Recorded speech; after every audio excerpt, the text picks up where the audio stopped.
जय श्री गणेश। एक बार एक ब्राह्मण था जो हमेशा विनायक जी की पूजा किया करता था। उसका सुबह का नियम ये था कि वो गंगा जी नहाता था और नहाने के बाद में विनायक जी की पूजा करता और उसके बाद में ही कुछ खाता पीता था। पर उसकी पत्नी को उसका पूजा करना बिल्कुल अच्छा नहीं लगता था।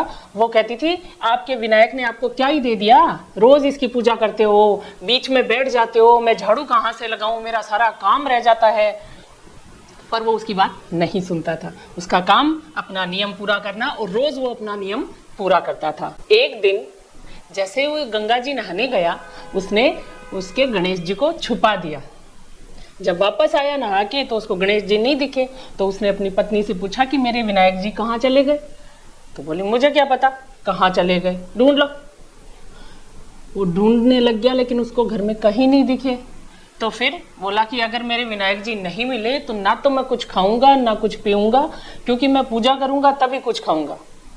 उधर से वो कह रही है कि आपने कुछ किया होगा, मैंने कुछ नहीं किया। इधर ये रोने धोने लग गया कि मैं तो भाई पूजा करे बिना नहीं खाऊंगा और मेरे विनायक जी मुझे छोड़ के कहाँ चले गए।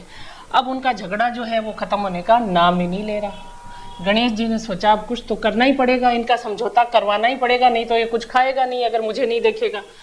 तो क्या हुआ कि घर के बाहर से उनका झगड़ा सुन के वो मूर्ति हंसने लग गई।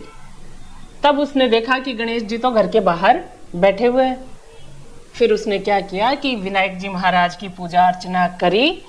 करते ही गणेश जी प्रसन्न हो गए। गणेश जी ने बोला, मांग, तूने आज तक मेरी इतनी सेवा पूजा की है, चाहे तेरी पत्नी भी तुझे रोकती रही या अन्य विघ्न भी आते रहे, पर तूने कभी अपना प्रण नहीं तोड़ा। तो मैं तेरे से बहुत प्रसन्न हूँ। तू मांग, क्या मांगना चाहता है।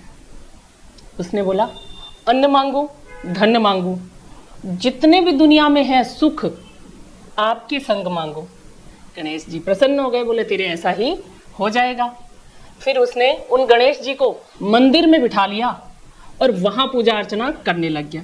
उधर उसकी पत्नी को बड़ी ग्लानि हुई कि मैंने उन गणेश जी को घर के बाहर निकाल दिया जिन्होंने इतना सब कुछ मेरे अन्न धन का भंडार भर दिया। उसके भी थोड़ी बहुत श्रद्धा जाग गई। तो उसने अपने पति से बोला कि हम अपने विनायक जी को मंदिर से वापस अपने घर में लेके चलते हैं। दोनों मंदिर गए, वहां से गणेश जी को अपने घर ले आए और धूमधाम से उनका उत्सव मनाया और पूजा करने लगे।